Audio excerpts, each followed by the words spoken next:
Hey guys, so I know my first video of my commencement speech was all like sentimental and gross and stuff, and so I also wanted to share with you an ongoing list of tips and tricks that I make for my seniors. So I hope you enjoy how to get to where you're going without leaving where you're from. Tip one, buy a clipboard. A real like wooden clipboard. You can get one at the dollar store. Bring it with you literally everywhere you go. If someone is ever bothering you, look quizzically at the clipboard, abruptly apologize and walk away. They'll assume something important came up. The same thing applies to a broom and a dustpan when you're at work. Just walk around with a broom and dustpan at all times. No one will question you. Everybody wants everything clean, especially now. So clipboard, broom and dustpan, figure out which one is appropriate in which situation, right?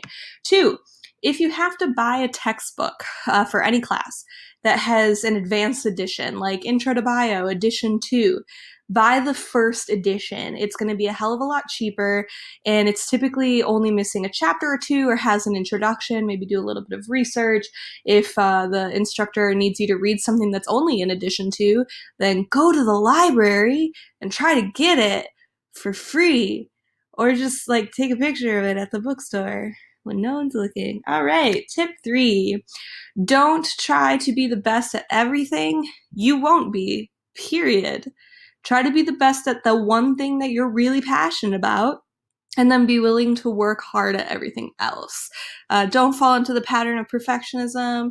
Fall into the pattern of tryerism. 4. Get to know your teachers and bosses on a personal level. They're human beings. Sometimes you're going to have people that you work with and that teach you that you don't like. Take a minute and try to be compassionate for that person. You don't know what's going on in their life, right? And it'll help you from hating them and thus hating the situation that you're in.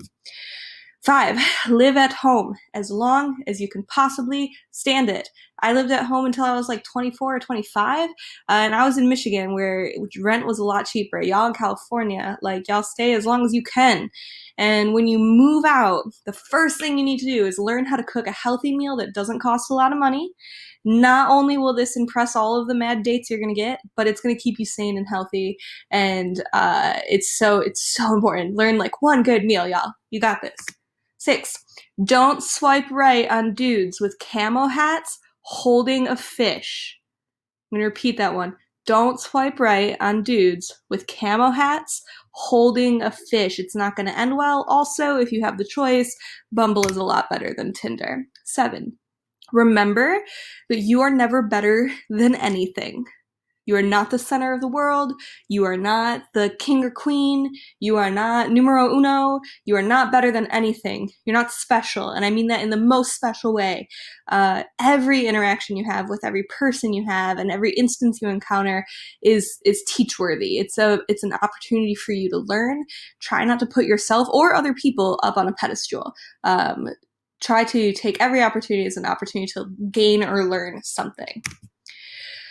Listen, like actually listen though. I know when y'all are thinking about lunchtime when I'm talking to you about like metaphors and crap, your eyes glaze over, right? The same thing happens when you're in a date, when you're meeting a new person. If you are introduced to somebody, stop and listen to what their name is at least, because y'all forget people's names right away, right? Don't think about what you're going to say or what you're going to eat after dinner. Just listen. This is hard to do, especially when you hate everything that the person is saying. Just try to listen. 9, let other people live their life. You cannot control anyone but yourself. Don't let someone else's choices bring you down, and don't feel responsible for anyone but yourself, including your closest friends, families, and significant others.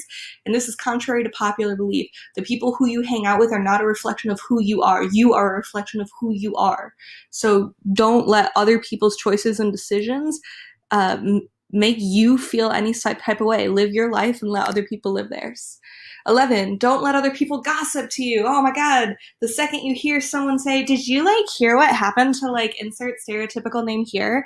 Consider saying no. And I'm sure if they want me to know, they will tell me. People who gossip are the worst. Stop it. Don't engage in it. Not your business. 12, find a community outside of work or school, because work and school, they're not going to be in your life forever. There are things that change. The people that work there or the people that go to school there change.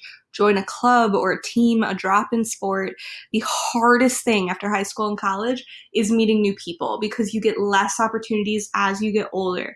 So the best advice I ever got was, instead of trying to find friends, do things that you love to do and the friends will come. I suck at volleyball, still joined a drop-in volleyball team. They called me black hole because every time the ball came to me, you didn't know where it went, but I still talk to people from there, right? It's a great opportunity to meet new people. 13, get in the habit of randomly texting people that you care about and wishing them a good day. I still talk to people that I went to community college with in 2008 because every now and again I just think of them and I hit them up and I'm like, yo, I'm thinking about you. I hope you have a good day. And this person in particular like has traveled all over the world, and it's been so cool maintaining that friendship with such little work. Just text or call people like, what up? How are you? I miss you. Let people know they're being thought of. Ramen Noodle is going to hurt you in the future. Like, I know right now it seems like a great plan, a good idea. Yo, like 10 cents, add some hot sauce, crack an egg on there. I know it's gonna catch up to you guys. And if you ever have a UTI, drink a gallon of cranberry juice. It's not a hyperbole, a full gallon, chug it down. If you have a hangover, drink a gallon of Pedialyte, and make sure you don't get those two things confused, okay? 15, relax. You no longer are going to be starting something from nothing. From now on, you're always going to start something with experience. So give yourself some credit. You have learned a lot. And even if maybe you haven't learned about advanced physics, you have learned how to learn, right? You can handle it. And if you feel like you can't handle it, stop and ask yourself, is it really worth it? 16. And this is the most important way to figure out how to get to where you're going without losing where you're from. And that is to love yourself more than anyone or anything else. And I mean that so seriously, because you guys have been raised and taught to believe that people love you, that you are loved, that your teachers love you, that your family loves you. But not all the time do we remind you to love yourself. Look, you're gonna do stuff you regret. You're gonna do stuff you're ashamed of. You're gonna do stuff that you wish no one saw and no one remembered. And it's gonna piss you off and you're gonna be so mad at yourself for doing it. And in those moments, stop and love yourself more than anyone else. Because you are the only person that can move on from that. You are the only person that can control your life. I hope you like these tips and tricks. Follow me on Instagram. What up?